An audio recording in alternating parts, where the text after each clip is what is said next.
कौन ब्रह्मा का पिता है, कौन विष्णु की मां, शंकर का दादा कौन है, हमको दे बता। ये जानने के लिए कृपया सुनिए। जगत गुरु तत्वदर्शी संत रामपाल जी महाराज के अमृत वचन सर्व पवित्र धर्मों के पवित्र शास्त्रों के आधार पर अपने आत्माओं आपके रूबरू हो गया। परमात्मा ने कहा है कि कलयुग जो 5505 बीत जाएगा तब मैं आऊँगा और एक पंथ चलाऊँगा और पूरा विश्व एक हो जाएगा। मेरा ही गुणगान करेगा, सबका मोक्ष होगा। ये तो परमात्मा ने निर्धारित कर दिया 600 वर्ष पहले। अब उसकी सहयोगी अन्य बहुत से महापुरुषों ने फिर इसका समर्थन किया है, परमात्मा से प्राप्त छोटी मोटी दिव्य दृष्टि लेकर के। अब जैसे पहले आपको दिखाते हैं, एक जय गुरुदेव पंथ का महापुरुष हुए थे श्री तुलसीदास जी, जो मथुरा में इन्होंने एक अलग से पंथ बना रखा है और नाम बदल रखा है। क्रिया सारी वही है जो राधा स्वामी वहाँ आगरा वालों की, 500 नाम ऐसे कान बंद करके ये अटपट करना। लेकिन वो पुण्यात्मा था, परमात्मा का प्यारा बच्चा, किसी जन्म अच्छी भक्ति कर रखी थी, उसके पुण्य कर्मों की से बैटरी चार्ज थी। उसने 1971 में एक भविष्यवाणी करी थी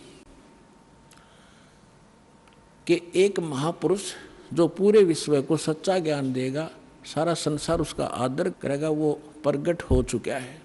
अब आपको उनकी शब्दों में सुनाऊंगा, अच्छा लगेगा। देखिए, जय गुरुदेव की अमर वाणी, भाग 2। और ये कहाँ से छपी है देखिएगा।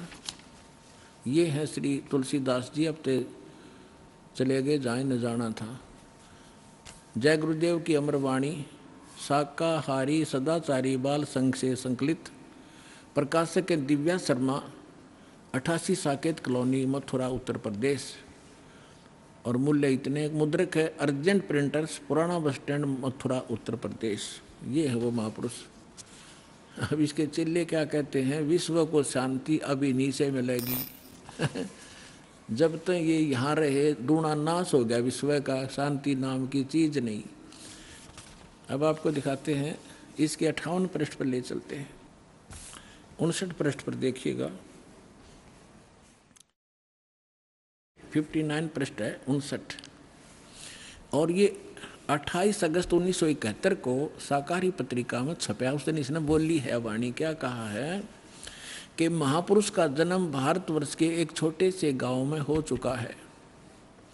उस महापुरुष का जन्म भारतवर्ष के एक छोटे से गांव में हो चुका है और वह व्यक्ति मानव इतिहास का सबसे महत्वपूर्ण व्यक्ति बनेगा। उसे जनता का इतना बड़ा समर्थन प्राप्त होगा कि आज तक किसी को नहीं मिला है। वह महापुरुष नए सिरे से विधान को बनाएगा और वह विश्व के संपूर्ण देशों पर लागू होगा।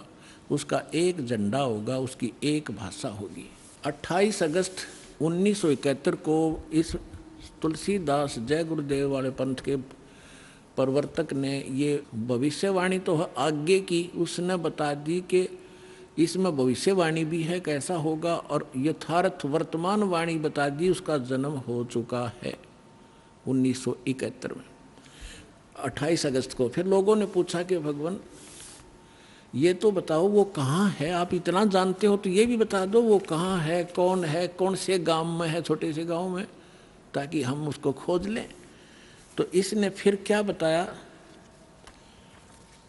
इसने 8 अगस्त 1971 को फिर से बताया, संकेत किया। देखिएगा इसी के 50 नंबर पृष्ठ पर, यही वो पुस्तक है जय गुरुदेव की अमर वाणी, भाग 2। इसके 50 पृष्ठ पे 7 सितंबर 1971 को इसने भविष्यवाणी की और उसमें क्या बताया कि वह अवतार जो 28 अगस्त को इसने बताया था 71 में, वह अवतार जिसकी लोग प्रतीक्षा कर रहे हैं 20 वर्ष का हो चुका है। पुण्यात्माओं, इस दास का जन्म 8 सितंबर 1951 को हुआ और ये दास 7 सितंबर 1971 को पूरा 20 वर्ष का हो चुका था। ये देखिएगा, वह अवतार जिसकी लोग प्रतीक्षा कर रहे हैं वो 20 वर्ष का हो चुका है। यदि उसका पता बता दूं तो लोग पीछे पड़ जाएंगे। अभी ऊपर से आदेश बताने के लिए नहीं हो रहा है। मैं समय का इंतज़ार कर रहा हूं और सभी महात्माओं ने समय का इंतज़ार किया है। समय आते ही सबको सब कुछ मालूम हो जाएगा। ये 7 सितंबर 1971 को उसने भविष्यवाणी की। इस दास ने 2012 में एक, जैसा कि मीडिया ने उनके भी प्रवचन लिए और हमारे भी लिए, दास ने इस वाणी को पढ़कर एक सत्संग किया था कि यदि इस तुलसीदास जी की आज बैटरी चार्ज हो, 1971 में इसकी बैटरी चार्ज थी, इसकी दिव्य दृष्टि काम कर रही थी, पुण्य इसके पास बहुत से ढेर सारे थे, इसने उनका नाश कर लिया गलत साधना करके। जैसे इन्वर्टर की बैटरी में पहले से संग्रह की हुई एनर्जी जब तक चलेगी वो चलेगी, यदि चार्जर नहीं लग रहा तो भी चलेगी, लेकिन वो एकदम खत्म होगी यदि चार्जर फेर नहीं लगाता, यानी सत साधना नहीं की। यही दशा इस महापुरुष की हुई।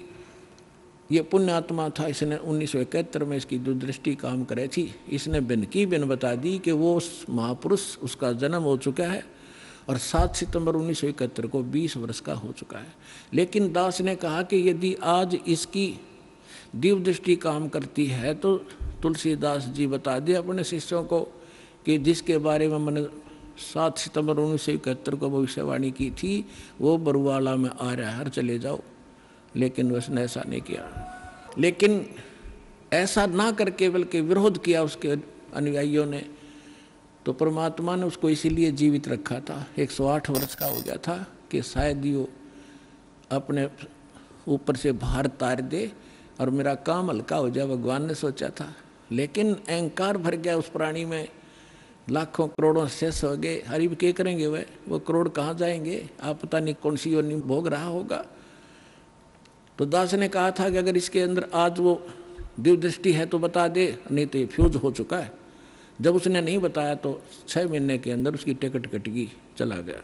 और एक नास्त्रेदमस नाम के महापुरुष हुए हैं, उन्होंने भी कंप्लीट दास के ऊपर, आपने उसको पढ़ा भी होगा, ज्ञान गंगा के अंदर भी वो आपके लिए भक्तों ने बनाकर भेज रखा है, आपने पढ़ा होगा, नहीं तो पढ़ लेना। उन्होंने टू दी पॉइंट बता रखा है सारा का सारा। और आज कल एक भक्त ने किसी पत्रिका में छपी हुई एक किसी भविष्य वक्ता को बहन हुई है, उसकी एक वाणी यहाँ देकर गया, क्योंकि आज तो भगत हमारे पारखू हो गए, विद्वान हो गए, तुरंत समझ जाते हैं कि ये वाणी किसके लिए बोली जा रही है।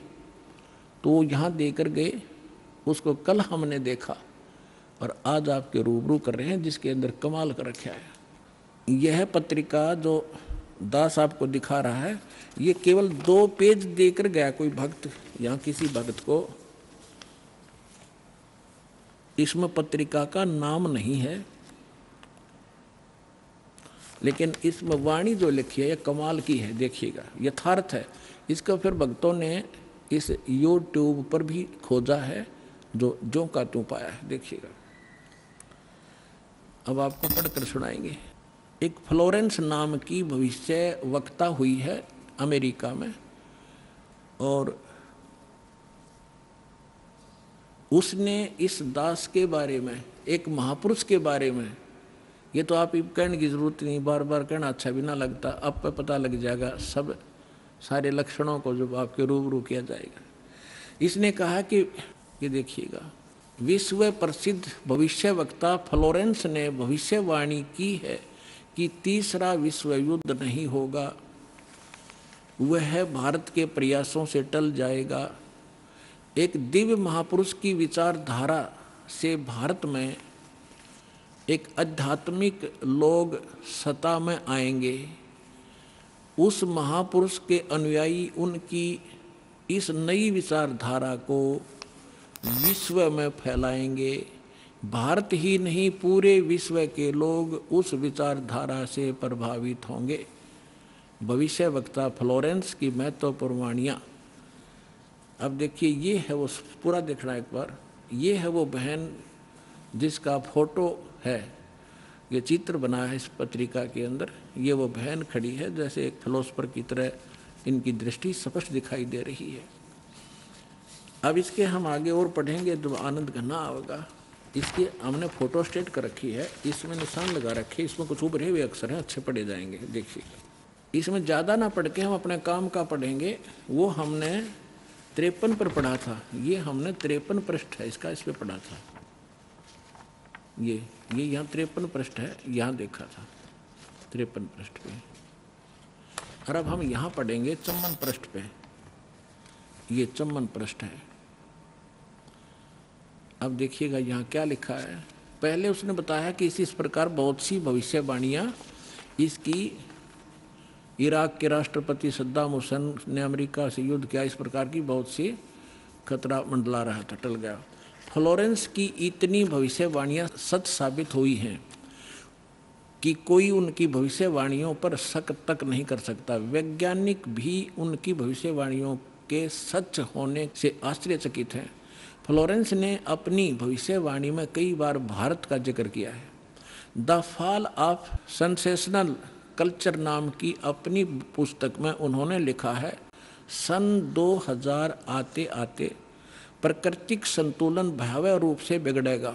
यानी लोगों में दुराचार, रिश्वतखोर, हाहाकार, बेईमाना घर कर जाएगा। लोगों में आक्रोश का भावना प्रबल होगी, दुराचार पराकाष्ठा पर होगा। पश्चिम देशों के विलासितापूर्ण जीवन जीने वालों में निराशा, बेचैनी और अशांति होगी। अतृप्त अभिलाषाएं और जोर पकड़ेंगी, जिससे उनकी अपनी कटुता बढ़ेगी। चारों ओर हिंसा और बर्बरता का वातावरण होगा। गरीब संपन्न व्यक्तियों की संपत्ति छीनेंगे, ऐसा वातावरण होगा और चारों ओर हाहाकार मच जाएगा। अब देखो, अब ये भविष्य वक्ता कह रही है कि अगर वो संत ना आता तो ऐसी दशा भारत की हो जाती, लोग एक दूसरे ने लूटने लग जाते। अब इसने तुरंत फिर क्या कहा कि उस संत की विचारधारा से वो घातक माहौल टल जाएगा। देखिए, ऐसा वातावरण होगा और चारों ओर हाहाकार मच जाएगा, ऐसा हाहाकार मच जाएगा। लेकिन भारत से उठने वाली एक नई विचारधारा इस घातक वातावरण को समाप्त कर देगी। वह विचारधारा वैज्ञानिक दृष्टि से लोगों में सामंजस्य और आपसी भाईचारा और भाईचारे का महत्व समझाएगी। वह यह भी समझाएगी कि धर्म और विज्ञान में आपस में विरोध नहीं है। आध्यात्मिकता की उच्चता और भौतिकता का खोखलापन सबके सामने उजागर करेगी।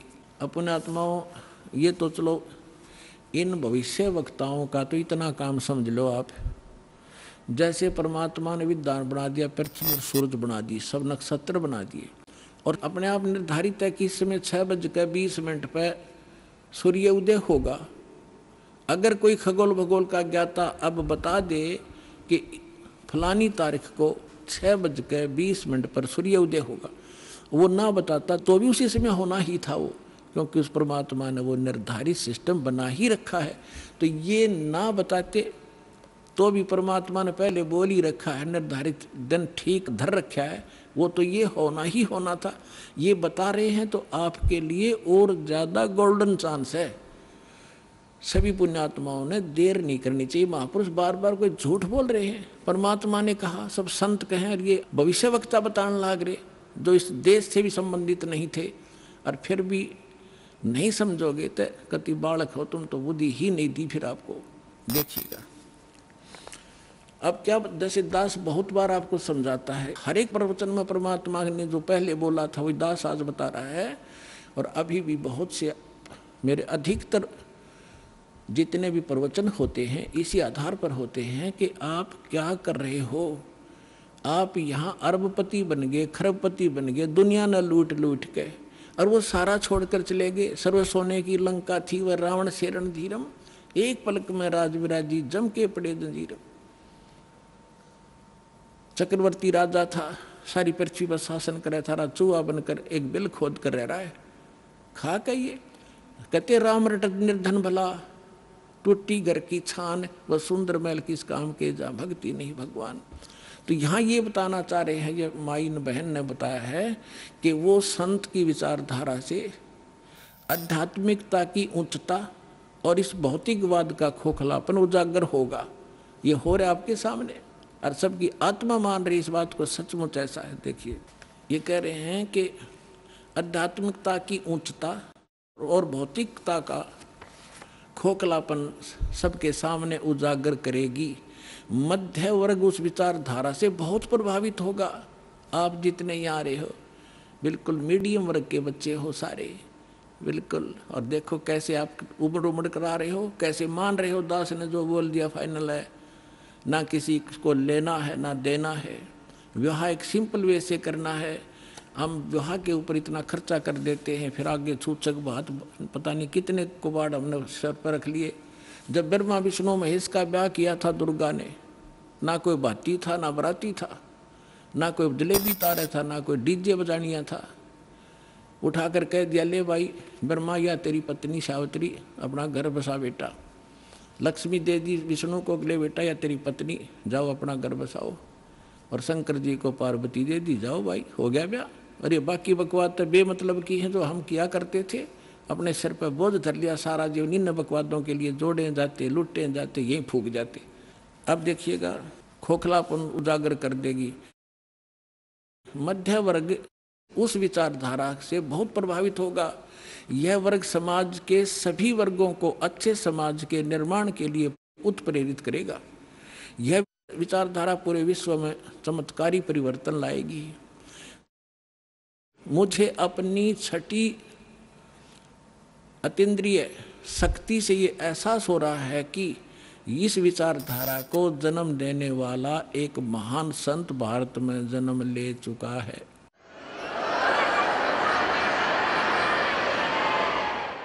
ये देखिएगा यहाँ लिखा है कि एक पत्रकार ने 1964 में फ्लोरेंस से पूछा था और 1980 की शुरुआत तक व्यापक उथलपुथल 80-89 के बाद ऐसे भूकंप आएंगे कि न्यू जर्सी का कुछ हिस्सा तथा यूरोप और एशिया के कई देशों के स्थानों पर भूकंप से विदीर्ण हो जाएंगे, कुछ जलमग्न हो जाएंगे। तृतीय विश्व युद्ध का आतंक सबके दिमाग में बैठ जाएगा। वे इस युद्ध की तैयारी कर लेंगे, लेकिन भारतीय राजनेता नहीं संत की तरफ से शिकार है, तीसरे युद्ध से वो समाप्त कर दें। तो 1964 तक यह जीवे थी। 1964 में तो ये युवा थी जो बता रही थी, 10, 20, 30 वर्ष और भी रहेगी, 94-95 तक यह जीवे थी। तो इसने उस समय बता दिया था, 1964 में भी इसने बता दिया था कि उसका जन्म हो चुका है। और उसको दृष्टि आगे की जो वर्तमान का जो दास की सती थी अब की है वो भी दिखाई देती। देखिएगा मुझे अपनी छठी अंतीन्द्रिय यानी अंदर के आभास से शक्ति से ये एहसास हो रहा है कि इस विचारधारा को जन्म देने वाला वह महान संत भारत में जन्म ले चुका है। उस संत के ओजस्वी व्यक्तित्व का प्रभाव सबको चमत्कृत करेगा।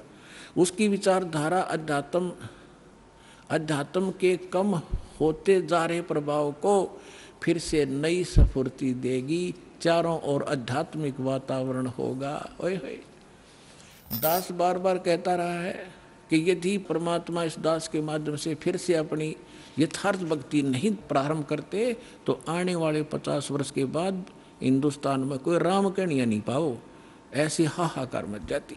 तो इसमें यही कहा है कि वो फिर गिरते हुए अध्यात्म सत्र को फिर से उभारेगा, इसका ये भावार्थ है। उस संत के ओजस्वी व्यक्तित्व का प्रभाव सबको चमत्कृत करेगा। उसकी विचारधारा अध्यात्म के कम होते जा रहे प्रभाव को फिर से नई स्फूर्ति देगा। चारों ओर आध्यात्मिक वातावरण होगा। संत की विचारधारा से प्रभावित लोग विश्व के कल्याण के लिए पश्चिम की ओर चलेंगे। धीरे धीरे एशिया, यूरोप, अमेरिका पर पूरी तरह छा जाएंगे। उस संत की विचारधारा से पूरा विश्व प्रभावित होगा, उनके चरण चिन्हों पर चलेगा। पश्चिमी देश के लोग उन्हें ईसा, पश्चिमी देश के लोग अमेरिका, इंग्लैंड आदि उन्हें ईसा, मुसलमान उन्हें एक सच्चा रहनुमा, और एशिया के लोग उन्हें भगवान का अवतार मानेंगे। उस महासंत की विचारधारा से बौद्धिक क्रांति आएगी। बौद्धिक माने अच्छी बुद्धिमान लोग उसके साथ होंगे। देखो, बुद्धिजीवियों की मान्यताएं बदलेंगी।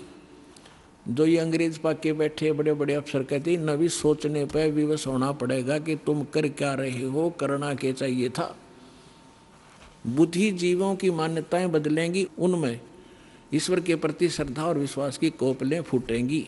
फ्लोरेंस के अनुसार वह संत भारत में जन्म ले चुके हैं। वह इस संत से काफी प्रभावित थी। अपनी एक दूसरी पुस्तक golden light of new era में भी उन्होंने लिखा है कि जब मैं ध्यान लगाती हूँ तो अक्सर एक संत को देखती हूँ, गौर वर्ण के यानी गोरे वर्ण के। उस संत के ललाट पर गजब के तेज होता है। उनके ललाट पर आकाश से एक नक्षत्र के प्रकाश की किरणें निरंतर बरसती रहती है। अपने आत्माओं, आप देखिएगा ये इस तरह आती हैं ये जैसे परमात्मा बैठे हैं सतलोक में, वहाँ से इस दास के ऊपर ये ऐसी अपनी किरण बरसा रहे हैं। यहाँ से आकाश से आ रही है और दास के ऊपर परमात्मा की शक्ति निरंतर चल रही है। उसी से आगे आपको कनेक्शन दिया जा रहा है। अब उसी को ये बहन बता रही है फ्लोरेंस, अपनी दिव्य दृष्टि से देख करके उसके ऊपर माथे पर यानी उसके सिर पर ऊपर से आकाश से नक्षत्रों से एक लाइट निरंतर आ रही है जो उसके माथे पर बरस रही है और वही शक्ति आगे आप में जा रही है। देखिएगा, जब मैं ध्यान लगाती हूँ तो अक्सर उस एक संत को देखती हूँ गौर वर्ण के। अब देखो यहाँ थोड़ा सा लिखना भूल गया, फिर इन भक्तों ने अपना ने एक बुक इसने बताई है। देखिएगा, एक दूसरी पुस्तक golden light of new era, ये एक बुक है। इस बुक के आधार से भक्तों ने एक वेबसाइट से निकाला है, वेबसाइट से इसकी से इंग्लिश में है उसकी वाणी, वो इस प्रकार देखिएगा, यही है। I can clearly visually A golden era divine, वो कहती है मैं देखती रहती हूँ। यहाँ देखना, यहाँ पर है जो हिंदी उसने किया है वो यहाँ से है। When I enter great flights of meditation, I visualize, मैं देखती हूँ। ये क्या कहती है बहन कि जब मैं ध्यान की गहन ऊंचाइयों को छूती हूँ, यानी जब मैं ऊपर उड़ती हूँ ध्यान से, तो मैं क्या देखती हूँ। देखिएगा, when I enter great flights of meditation I visualize such a great संत हु इज फेयर स्किन्ड, यानी फेयर स्किन्ड माने साफ वर्ण का, गौर वर्ण का, विद वाइट हेयर, उसके बाल सफ़ेद हैं, white hair, and without a beard and moustaches, वो बिना दाढ़ी मूछ का है।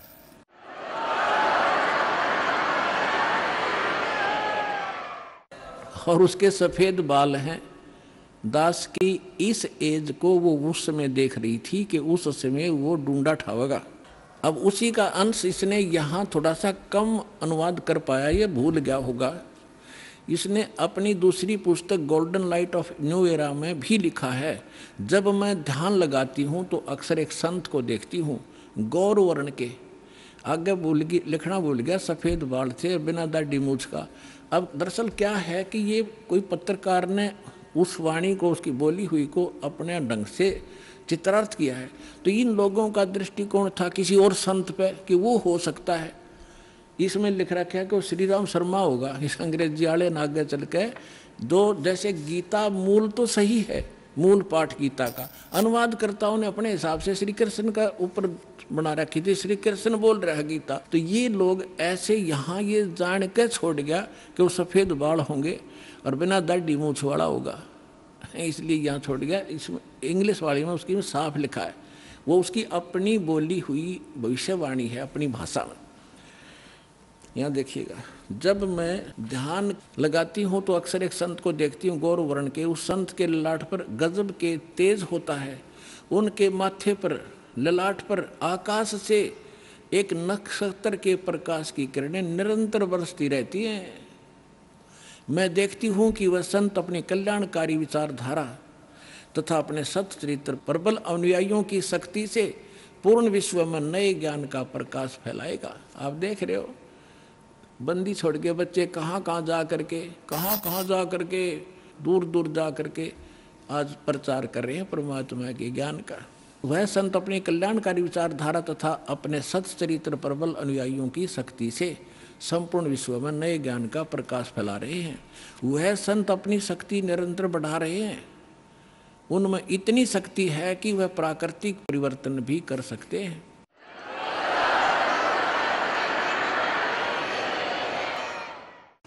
वह अपना कार्य वैज्ञानिक ढंग से करेंगे। उनकी कृपा और प्रयत्न से मानवीय सभ्यता में नई जागृति आएगी। विश्व के समस्त जनसमूह में नई चेतना का संचार होगा। लोक शक्ति का एक नया रूप उभर कर सामने आएगा, जो सत्ताधारियों की मनमानियों पर अंकुश लगा देगा। जो राजा लोग अपनी मनमानी बकवाद करते हैं, उस संत के अनुयायी उनको विवश कर देंगे कि बंदे बनकर रहो, बकवाद बहुत दिन कर ली तुमने। विश्व के समस्त जनसमूह में नई चेतना का संचार होगा। लोक शक्ति का एक नया रूप उभर कर सामने आएगा और जो सत्ताधारियों की मनमानियों पर अंकुश लगा देगा। राजनेताओं के ऊपर मनोचिकित्सक तथा सम्मोहन कला के विश्व प्रसिद्ध ज्ञाता डॉक्टर मोरे बर्स्टीन की फ्लोरेंस से अच्छी दोस्ती थी। एक बार फ्लोरेंस ने उनसे भी कहा था कि डॉक्टर, वह समय बड़ी तेजी से निकट आ रहा है जब सत्ता लोलुप्त राजनेताओं की अपेक्षा आप जैसे समाज सेवकों की बातें अधिक ध्यान से सुनेगा। 21वीं सदी के आते आते एक नई विचारधारा पूरे विश्व को प्रभावित करेगी। हर राष्ट्र में सचित्र धार्मिक लोगों का संगठन लोगों के दिमाग में बैठी गलत मान्यताओं को बदल देगा। यह विचारधारा भारत से प्रस्फुटित होगी, भारत से चलेगी और विश्व के पूरे देशों में फैलेगी। मैं उस पवित्र स्थान पर एक प्रचंड तपस्वी को देख रही हूँ, जिसका तेज बड़ी तेजी से फैल रहा है। मनुष्य में सोए देवताओं को जगाने तथा धरती को स्वर्ग जैसा बनाने के लिए वह संत दिन रात प्रयत्न कर रहे हैं। एक पत्रकार ने 1964 में फ्लोरेंस से पूछा था कि क्या वह दुनिया का भविष्य बता सकती है। फ्लोरेंस ने इसके बाद जवाब में कहा था 1980 में ये होगा, 1990 में ये होगा, सारा कुछ बताया था। ठीक, आगे क्या बताया है कि तीसरा विश्व युद्ध के शुरू होने तक भारत के शासन की बागडोर, ये कहते हैं कि विश्व युद्ध का आतंक सबके दिमाग में बैठ जाएगा और भारतीय राजनेता अपने प्रभाव और बुद्धि से तीसरे विश्व युद्ध को टालने में सफल हो जाएंगे। तीसरे विश्व युद्ध के शुरू होने तक भारत के शासन की बागडोर आध्यात्मिक वृत्ति के लोगों के हाथ में होगी, इसलिए उनके प्रभाव से विश्व युद्ध टलेगा। वे शासक एक महान संत के ओजस्वी तथा क्रांतिकारी विचारधारा से प्रभावित होंगे। वे उस संत के प्रति उसी तरह समर्पित होंगे जैसे वाशिंगटन स्वतंत्रता एवं मानवता के प्रति समर्पित थे। न्यू जर्सी की रहने वाली, न्यू जर्सी शहर है अमेरिका में, न्यू जर्सी की रहने वाली फ्लोरेंस सचमुच एक विलक्षण महिला थी। एक बार नोबेल नामक एक व्यक्ति ने, इसने ये बताना चाहा, पत्रकार ने दिखाना चाहा है कि एक पत्रकार था अमेरिका का और वो इसका इंटरव्यू ले रहा था और वो इंटरव्यू टीवी पर चला रखा था डायरेक्ट लाइव। ये पूछ रहा कि तो आप एक संत के बारे में तो बहुत बता रही हो, लेकिन मेरे बारे में बताओ कुछ। जो प्रकरण इतना है इसमें ना पढ़ के मैं वैसे बता दूं, जल्दी निमट जाएगी बात। तो तो फ्लोरेंस ने कहा कि तेरे विषय बताऊं। उसका दायां हाथ पकड़ा और उसने कहा कि तू आप जो है किसी दूसरे राज्य में भी प्रचार प्रसार करेगा। तो वो कह रहा था, उसने इसमें लिखा है कि मैं उससे कह रहा था कि तू भला मजाक कर रही है मेरे साथ। अगर इस इंटरव्यू को मेरी महकमे वाले सुन रहे होंगे, मेरे बॉस, तो मुझे नौकरी से निकाल देंगे। दूसरे में प्रसार तो नहीं होगा पर मैं नौकरी से जाता रहूँगा। तू क्या मजाक कर रही है। उसी समय मेरे हेड ऑफिस से टेलीफोन आया और मेरे लिए ही था। मैंने उठाया। मेरा बॉस कह रहा था कि मैं तुम्हारा इंटरव्यू देख रहा हूँ।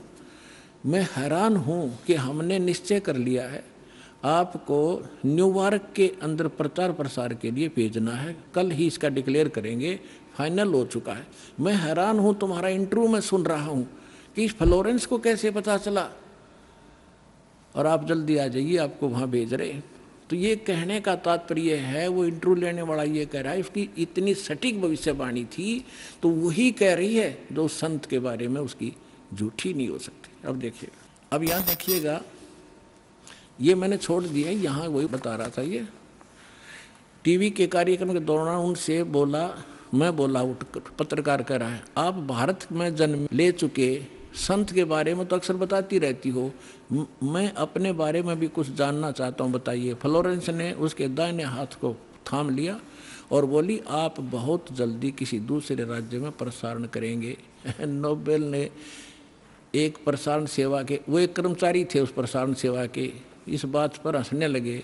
कुछ क्षण बाद बोले कि आपने मुझसे अच्छा मजाक किया। यदि हमारी कंपनी के अधिकारी इस कार्यक्रम को देख रहे होंगे तो दूसरे राज्य में तो जाऊंगा या नहीं, फिलहाल अपनी कंपनी से तुरंत निकाल दिया जाऊंगा। फिर पीछे घोषणा ये लिख दिया उसने कि वहाँ, अब कहते नोबेल के जब फ़ोन पर उठाया तो उसने बताया कि हमने न्यूयॉर्क के प्रसारण का काम शुरू करने का निर्णय लिया है, वहाँ तुम्हें भी भेजा जाएगा। अभी यह बात गुप्त रखना, इसकी घोषणा कल की जाएगी। मैं टीवी पर फ्लोरेंस के साथ तुम्हारी बातचीत देख रहा था। वो बॉस बोल रहा है, फ्लोरेंस ने तुम्हारे विषय में जो बताया वो पूरी तरह सच है। आश्चर्य है कि यह बात कैसे मालूम होगी। नोबेल फ्लोरेंस का चेहरा देखता रह गया।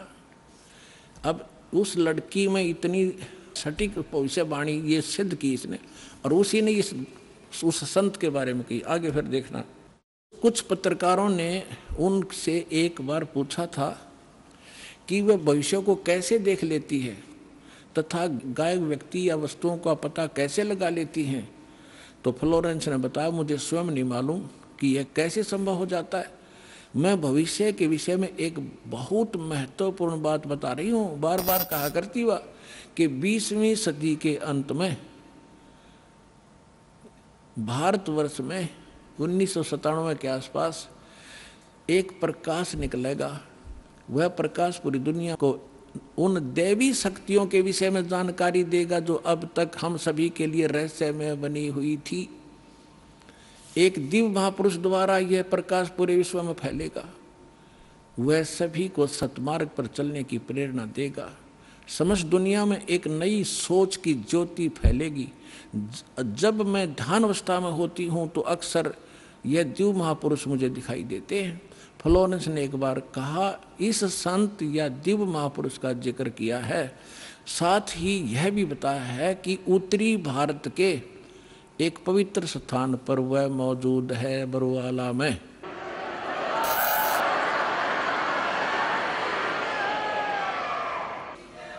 सत साहेब, अब आप हिसाब लगा लियो पुण्यात्माओं, कौन है वो। सतगुरुदेव की जय। बंदी छोड़ कबीर परमेश्वर जी की जय। बंदी छोड़ गरीबदास जी महाराज जी की जय। स्वामी रामदेवानंद जी गुरु महाराज जी की जय हो।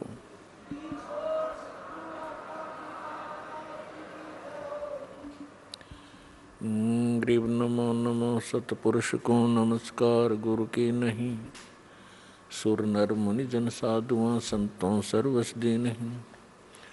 सतगुरु साहेब संत सब डंडो तुम प्रणाम, आगे पीछे मध्य हुए तिनको जा कुर्बान। नराकार निर्विषम काल जाल वैभंजनम निर्लेपम निज निर्गुणम अकल अनुवेशुंदरम। सोहम सुरति समाप्तम सकल समाना निर्तलय उज्ज्वल हिरंबर हरदमम बेपरवा अथा है वार पार नहीं मध्यतम ग्रीब जो सुमर सिद्ध होई गणनायक गलता ना करो अनुग्रह सोई पारस पद परवाना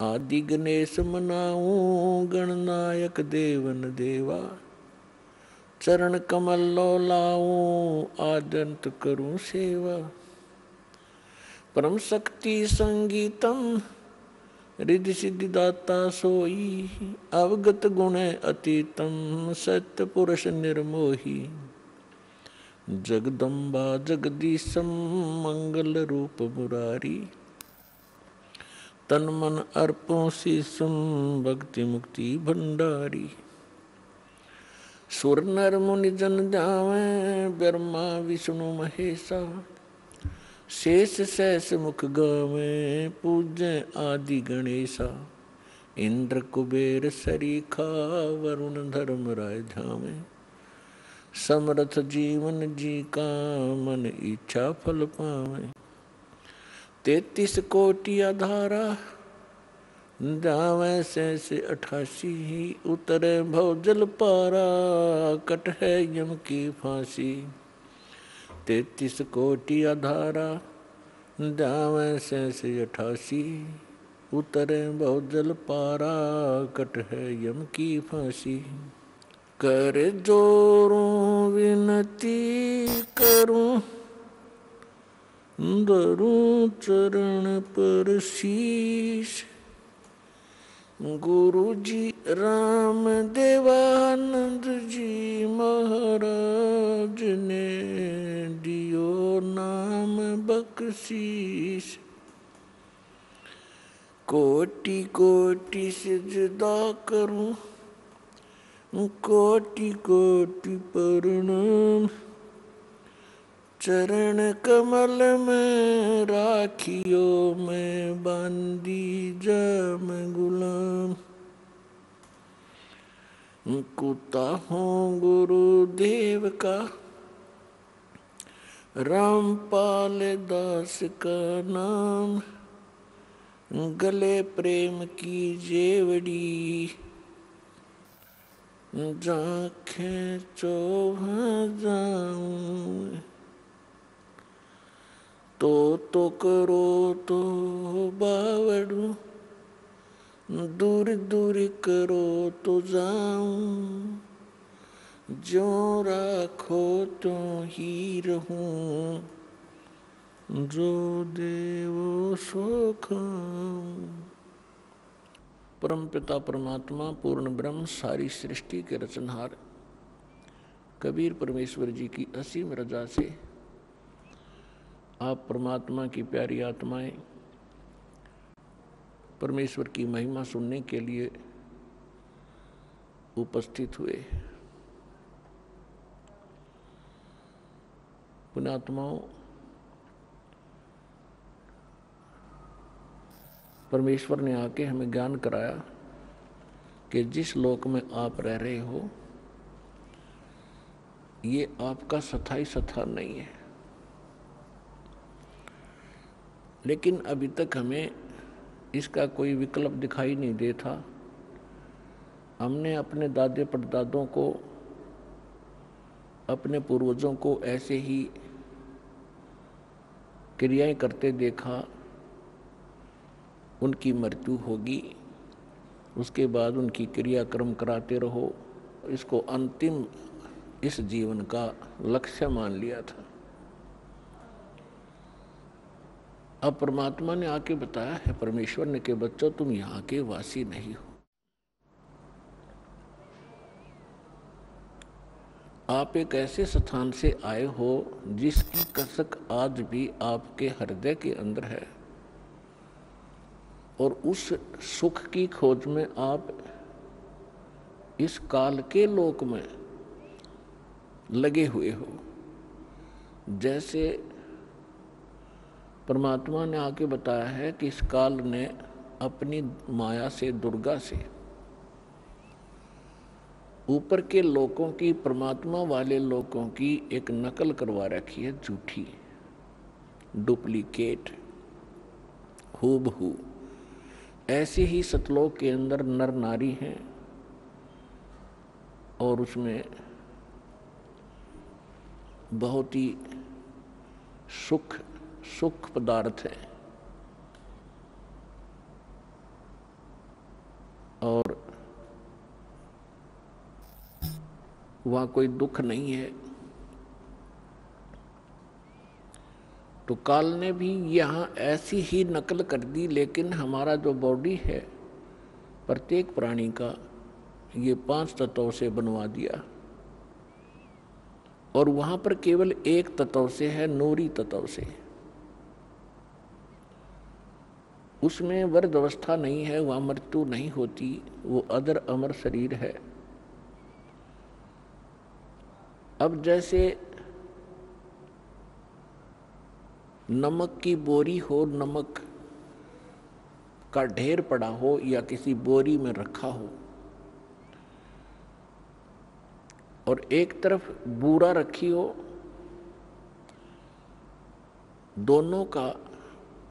दोनों की जो है एक जैसा कलर होता है, लेकिन उसके टेस्ट में अंतर होता है। इसी प्रकार हम नमक की बोरी में और उस खांड के, बूरा के, चीनी के टेस्ट को खोज रहे हैं, कभी नहीं मिल सकता। वो टेस्ट आ ही नहीं सकता। वो टेस्ट तो भाई बूरा की बोरी में ही आएगा। तो परमात्मा यहाँ स्वयं आते हैं, आकर हमें याद दिलाते हैं। क्या बताते हैं? मन तू चल रे सुख के सागर, जहाँ शब्द सिंधु रत्नागर। मन तू चल रे सुख के सागर, जहाँ शब्द सिंधु रत्नागर। सुख सागर, श्रीमद् भगवत गीता अध्याय नंबर 4 के अंदर श्लोक नंबर 5 और 9 में, गीता अध्याय नंबर 2 श्लोक 12 में, गीता अध्याय नंबर 10 श्लोक 2 में गीता ज्ञान दाता अपनी सतीथि बताता है कि अर्जुन, तेरे और मेरे बहुत जन्म हो चुके हैं, तू नहीं जानता, मैं जानता हूं। और फिर गीता ज्ञान दाता अपनी साधना का मंत्र बताता है, गीता अध्याय नंबर 8 के श्लोक नंबर 13 में। क्योंकि श्री कृष्ण जी के अंदर प्रवेश करके प्रेतवत ये काल बोल रहा है, 21 ब्रह्मांड का स्वामी, जो ब्रह्मा विष्णु महेश जी के पिता हैं, ये कह रहा है कि मुझ ब्रह्म का ओम इति एकाक्षरम ब्रह्म व्यवहारन मामनुस्मरण ये प्रयाति तजन देहम स याति परमाम गतिम। मुझ ब्रह्म का केवल एक ओम अक्षर है और जो इसका अंतिम शरीर छोड़ने तक यानी अंतिम श्वास तक सिमरण करता हुआ जाता है, वो ओम से मिलने वाली परम गति को प्राप्त होता है। ओम किसका मंत्र है? ब्रह्म का। ब्रह्म की साधना से कौन सी गति होती है? ब्रह्म लोक प्राप्ति होती है। गीता अध्याय नंबर 8 के श्लोक नंबर 16 में स्पष्ट किया है कि ब्रह्म लोक में गए हुए प्राणी भी फिर जन्म और मृत्यु में आते हैं। तो इसे सिद्ध हुआ कि गीता ज्ञान दाता, अब जैसे हिंदू समाज के भोले श्रद्धालु इन अज्ञानी ऋषि महर्षि आचार्यों शंकराचार्यों से भ्रमित होकर मानते रहे कि श्री कृष्ण सुप्रीम पावर है और श्री कृष्ण जी गीता का ज्ञान बोल रहा है, और ये अजर अमर हैं, इनके कोई जनक नहीं, इनके कोई माता पिता नहीं। ये था लोकवेद। लोकवेद का अर्थ होता है दंत कथा, सुनी सुनाई बातें जो सत्य ना हो, ये लोकवेद था। अब इनकी जीवनी से पता चला कि ब्रह्मा विष्णु महेश नासवान है, इनकी जन्म मृत्यु होती है। श्री कृष्ण जी को तो गीता के ज्ञान का कुछ भी पता नहीं था, उसने क्या बोला था। इनकी बात को यदि बड़ा करके चले कि श्री कृष्ण जी ने गीता का ज्ञान दिया। श्री कृष्ण इज विष्णु, श्री कृष्ण जी विष्णु हैं, विष्णु के अवतार श्री कृष्ण जी हैं और सतोगुण विष्णु। तो यहां ये खुद कहता है मेरे और तेरे बहुत जन्म हो चुके, क्या इन हमारे गुरु अंधों ने, आंखों वाले अंधों ने क्या ये नहीं पढ़ा? तो इसके विषय में परमेश्वर ने सूक्ष्म वेद में कहा है, मोती मुक्ता दर्शत नाही, ये जग है सब अंदरे, दिखत के तनैण चश्म, इनका फेरा मोतिया बिंदरे। ये दिखे थे महर्षि मंडलेश्वर संस्कृत भाषा धारावाहिक सुना कर बड़ी जनता में प्रभु पाक रहे थे, स्वामी पाक रहे थे। तो परमात्मा ने आके उसी समय कहा था कि ये संत नहीं है, ये विद्वान नहीं है, इनको अपने सिलेबस का ज्ञान नहीं है, टीचर काहे के हैं। और इसी बात का विरोध भगवान का घृणा करा दिया था। और झूठ बोली नरी इन हमारे मंडलेश्वरों ने, ब्राह्मणों ने, गुरुओं ने, काजी और मुल्लाओं ने कि ये अशिक्षित है, दुल्हा क्या जाने सदग्रंथों के गूढ़ रहस्यों को, ये पढ़ा नहीं है। आज परमात्मा ने दया बख्शी, पहले अपने बच्चों को शिक्षित किया,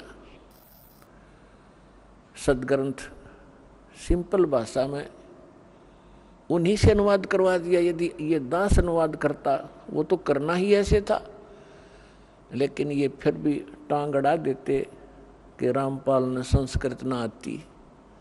जैसे भगवान के बारे में कहा करते, ये क्या जाने वेदों और गीता के गूढ़ रहस्यों को।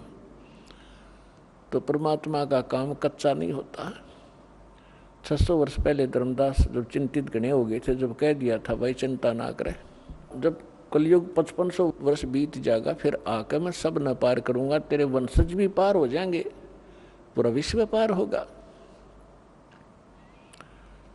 तो उस परमात्मा ने 600 वर्ष पहले ये बताया था कि ये जितने संत हैं, मंडलेश्वर हैं, ये मुल्ला और काजी हैं, ये अपने धर्म के धर्म ग्रंथों से भी परिचित नहीं है। ये केवल अपनी सोच से दंत कथा सुना के और इनको अपनी रोजी रोटी का आधार बनाए बैठे हैं। तत्व भेद कोई ना कहे रे झूमकरा, ये पैसे ऊपर नाच सुन राई झूमकरा, कोटों मध्य कोई नहीं रे झूमकरा, अरबों में कोई गर्क सुनो राई झूमकरा। एक सरदार जी आया था गरीबदास जी के पास, उसने जब ये ज्ञान सुना तो अचंभित हुआ और कहने लगा, हे भगवान, आज तक ये ज्ञान हमारे को किसी ने नहीं बताया। तब उन्होंने कहा था कि ये तत्व भेद कोई ना कहे रे झूमकरा, ये पैसे ऊपर नाच सुनो रे झूमकरा। तो पुण्यात्मा परमात्मा ने उसी समय कहा था कि मोती मुक्ता दर्शत नाही, ये जग है सब अंदरे, दिखत के तो नैन चश्मे, इनका फेरा मोतिया बिंदरे। जिसका मोतिया बिंद हो जाए आँखों में, आँख स्वस्थ दिखाई देती है पर उसको दिखता कुछ नहीं। इसी प्रकार हमारे धर्मगुरु इस कलयुग के, जो हिंदू धर्म के और मुसलमान धर्म के वर्तमान के, ये अंधे थे, आँखों वाले अंधे। एक भाषा विशेष अवश्य जानते थे लेकिन अध्यात्म ज्ञान से अपरिचित थे।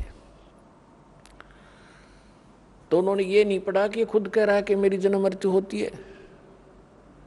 वास्तव में तो श्री कृष्ण जी ने गीता का ज्ञान बोला ही नहीं, उसका तो शरीर प्रयोग किया था काल ने। अब जो प्रसंग चल रहा है उसी पर आते हैं। अब गीता ज्ञान दाता ने स्पष्ट कर दिया कि मेरे भी जन्म होते हैं, आपके भी होंगे। और फिर गीता अध्याय नंबर 8 के श्लोक नंबर 1 में अर्जुन ने प्रश्न किया कि भगवान आप कह रहे हो 7वें अध्याय के 29वें श्लोक में कि जो उस तत्ब्रह्म से परिचित हो जाता है और सारे अध्यात्म ज्ञान से परिचित है, सभी कर्मों से परिचित है, वो केवल जरा और मरण से मोक्ष प्राप्ति के लिए, छुटकारा पाने के लिए ही प्रयत्न करते हैं। अर्थात वो इस संसार के प्रत्येक इस नाशवान सुख से, नाशवान क्रियाओं से परिचित हो जाते हैं। वो फिर इस संसार की किसी वस्तु की डिमांड नहीं करते हैं। कबीर साहब भी अपनी महिमा आप बताते हैं संसार की, सतीची बताते हुए कहते हैं, क्या मांगू कुछ स्थिर ना रहाई और देखत नैन चला जग जाई। 1 लख पूत 1.25 लाख नाती, उस रावण के अज दीवान बाती। फिर परमात्मा कहते हैं, आवत संग ना कोई जात संगाती। जब तुम यहाँ आए तब ना पत्नी साथ आई थी, ना पुत्र पुत्री साथ आए थे। जब तुम यहाँ से जाओगे तब तो आपके साथ इनमें से कोई नहीं जाएगा। आवत संग ना जात संगाती, और क्या भयादर बांधे हाथी। राजाओं को संकेत कर रहे हैं। राजा लोग अपनी महिमा दिखाने के लिए अपने किले के बाहर हाथियों की लाइन लगा दिया करते थे, बांधा करते थे बाहर, ताकि दूसरे राजाओं के गुप्तचर आवें। राजा अपनी महिमा दिखाते थे। कुछ जब एक आदमी राजा के पास 200 हाथी बंधे हुए हैं तो कितना सक्षम होगा, यह प्रभुता थी उनकी। तो परमात्मा कहते हैं, क्या बहादुर बांधे हाथी, द्वारका गाथी बांध के क्या फूला समाता है। कल मृत्यु हो जाएगी, परसों गधा बनेगा। फिर क्या बताते हैं, कह कबीर अंत की बारी, जैसे हाथ झाड़ के चला जुआरी। जो भक्ति नहीं करते, इस संसार के झूठे सुख, इन पदार्थों के संग्रह में अपना जीवन नाश कर देते हैं, वो अंत समय में ऐसे पछताएंगे जैसे हारने के बाद जुआ खेलने वाला जुआरी हाथ मसलता जाता है सर्वनाश करा के। कह कबीर अंत की बारी, जैसे हाथ झाड़ कर चला जुआरी। अर्जुन ने पूछा कि आप जी कह रहे हैं कि जो तत्परम से परिचित हो जाते हैं और सारे दातम ज्ञान से परिचित है और सब कर्मों से परिचित, वो केवल यहाँ जरा और मरण से छूटने का ही प्रयत्न करते हैं, इस संसार की किसी वस्तु की इच्छा नहीं रखते। आइए अब हम उन श्रद्धालुओं के अनुभव जानते हैं जो जगत गुरु तत्वदर्शी संत रामपाल जी महाराज जी से दीक्षा प्राप्त कर चुके हैं तथा उनके द्वारा बताए गए भक्ति मार्ग पर चल रहे हैं। नमस्कार सर। नमस्कार सर। सर क्या नाम है आपका? गोपाल परमार। सर कहाँ से आए हैं आप? गांव दुबली, तहसील तराना, जिला उज्जैन, एमपी से। संत रामपाल जी महाराज से आपने नाम दीक्षा कब ली? मैंने संत रामपाल जी महाराज से नाम दीक्षा 11 दिसंबर 2013 को। संत रामपाल जी महाराज से नाम दीक्षा लेने से पहले आप क्या भक्ति साधना करते थे? संत रामपाल जी महाराज से नाम दीक्षा लेने के पहले मैं जैसे ब्रह्मा विष्णु महेश और मेरा एक छोटा भाई बचपन में कुएं में पानी में गिर गया था और एक मेरा बड़ा भाई एक्सीडेंट में शांत हो गया था, तो उनको घर बिठाया था, तो उनकी पूजा करते थे हम। सर आपने बताया कि आप देवी देवताओं की पूजा करते थे तथा भूतों की पूजा भी करते थे, तो इन सभी पूजाओं से आपको क्या क्या लाभ हुए? कुछ भी लाभ नहीं मिला मुझे, और मेरी इच्छा अंदर आत्मा कहती थी कि इन भूतों को और उनको क्यों पूछते, कोई एक परमात्मा उनकी पूजा करनी चाहिए। मेरे मन में ये रहता था, तो मैं ऐसा सोचता था, तो ये मेरे को रात में परेशान करते थे। मैं सोता था जब रात में तो मेरे ऊपर बैठ जाते थे और मैं चिल्लाता था, पर और मैंने कि ऐसा क्या होता है, मतलब भगवान कोई तो है, मेरे को परेशानी क्यों आती है कि जब परमात्मा की पूजा करनी चाहिए इनकी, जबकि गीता जी में इनको मना करा है। मैं गीता जी का पाठ करता था तो उसमें तो बेहतर पूजों को मना करा है, जबकि ये करवाते तो लाभ तो कुछ मिला हो, मुझे नुकसान ही नुकसान। हमेशा बीमार रहता था, मेरा मुंह में छाले होते थे, मेरी भाभी को भी छाले होते थे, तो उन्होंने गोली लगाई थी, एक बेटनिसोल गोली आती है, तो मैंने पूछ लिया, तो मैं भी वो रेगुलर यूज़ करने लग गया। तो उससे क्या हुआ कि मेरी यहाँ रीढ़ की हड्डी, मतलब जॉइंट कमर के यहाँ दर्द है, वहाँ एक छर्रा रहते हैं, ये ओष्टा भरा जाता है वो खराब हो गया था। उसके बाद तो फिर मैंने डॉक्टर को दिखाया इंदौर, तो डॉक्टर साहब ने बोला कि बेटा ये तो तेरा गोला पूरा खत्म हो गया और इसका 5 साल का ऑपरेशन होगा, और 5 साल के बाद फिर तेरा डबल बड़ा ऑपरेशन होगा, उसके बाद तेरी 20 साल ही उम्र रहेगी। तो मेरे को ये इतना दिक्कत आने लगी। फिर मेरा ऑपरेशन हुआ 5 साल का। ये ऑपरेशन करवाया, इसका मेरा इससे कुछ भी लाभ नहीं मिला और इस परेशानी से मैं अब भी परेशान होता रहा हूँ। तो सर जो आपने देवी देवताओं की भक्ति की उनसे आपको कोई लाभ नहीं हुआ, आपकी परेशानी बढ़ती गई, फिर संत रामपाल जी महाराज के बारे में जानकारी आपको कहाँ से मिली? चैनल पे इनके सत्संग आते थे तो ये गीता जी ये बताते, तो पहले पहले मैंने ध्यान नहीं धरा ये जब मेरा ऑपरेशन नहीं हुआ था। उसके बाद मैं क्या कि मेरे सामने एक किराने की दुकान है, उनसे बोला मैंने कि मेरा टाइम पास नहीं होता, तो उनने मेरे को 8-10 पुस्तक दी, तो उसमें एक ज्ञान गंगा पुस्तक दी मुझे। तो मैंने वो तो बाकी पुस्तक नहीं पढ़ी और ज्ञान गंगा पुस्तक पढ़ी मैंने। तो मैंने कि यार इसमें क्या है, ऐसा ज्ञान गंगा में ज्ञान की बात होगी, तो मैंने ज्ञान पढ़ी तो मेरे पेड़ नीचे की धरती की खसक गई। मन की ये तो कबीर साहब को, ऐसा कौन सा संत है जो कबीर साहब को पूर्ण परमात्मा बताते हैं। मेरा तो दिमाग खराब हो गया, मैंने पुस्तक रख दी वो। तो फिर भी मेरी आत्मा नहीं मानी कि ये जो बता रहे संत इसमें कुछ तो दम है। तो मैंने वापस उस पुस्तक को उठाई और फिर पढ़ी मैंने, तो उसको पूरी, फिर उसमें गीता जी का श्लोक देवी भागवत पुराण में लिखा, जब पेज नंबर प्रश्न नंबर सब उसमें लिखा हुआ है, मैंने मिलाया। तो फिर मैंने ये जानकर, उसका पूरा पेज पटा हुआ था सामने का, गुरु रामपाल जी महाराज का नाम उस पर नहीं था। तो मैंने अंतरात्मा से बोला कि ऐसा कौन सा संत होगा। तो फिर सत्संग सुनने लगा, तो फिर मेरे को ऐसा ऐसा रोना आया, ऐसा रोना आया। मैंने कि ये कुछ तो दम है। फिर मैंने गीता जी का श्लोक मिलाया, सब मिलाया। फिर मैं उसमें पता दिया है पीछे बरवाला का, हिसार हरियाणा, तो वो पता पूरा लिख के फिर मैं बरवाला आश्रम गया और पूज्य संत सदगुरु रामपाल जी महाराज से नाम दीक्षा ली मैंने। सर आपने संत रामपाल जी महाराज से नाम दीक्षा ली, तो उसके बाद क्या आपको कोई लाभ प्राप्त हुए? बिल्कुल सर, मैं डॉक्टर ने यूँ बोला था कि तेरा जो ये ऑपरेशन होगा ये 5 साल बाद तेरा फिर से ऑपरेशन करवाना पड़ेगा। तो ये 5 साल हो गए मेरा।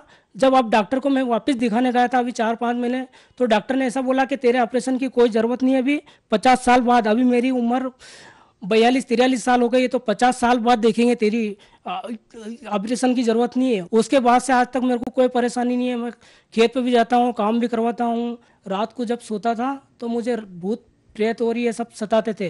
तो पूज्य सदगुरु रामपाल जी महाराज की शरण में नाम दीक्षा लेने के बाद, जब गुरु जी ने जो मुझे मंत्र दिए, उस मंत्रों की शक्ति से मुझे आज तक कोई परेशान नहीं करता है। अभी आपको बताता हूँ, 4 महीने पहले की बात, मैं जब रात को फसल, मतलब सोयाबीन की फसल तैयार हुई थी, तो बाहर खाले के बाहर रखी हुई थी, तो मैंने मेरा पलंग लगाया था मैंने, तो मेरी आधी नींद लगी हुई थी और आधी खुली थी। मैं सोया हुआ था, तो एक चूड़े लाई और मेरी रजाई खींच ली नीचे उसने। रजाई खींचने के बाद मेरे को हाथ पकड़ लिए, मेरे दोनों ने ले जाने लगी।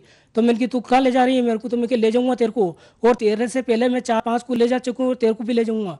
तो मैं एकदम घबराया। तो मैंने क्या, मेरे परमात्मा की कृपा से, सदगुरु रामपाल जी महाराज की कृपा से जो मंत्र दिए, वो मंत्र का जाप करने लगा मैं, सतनाम का।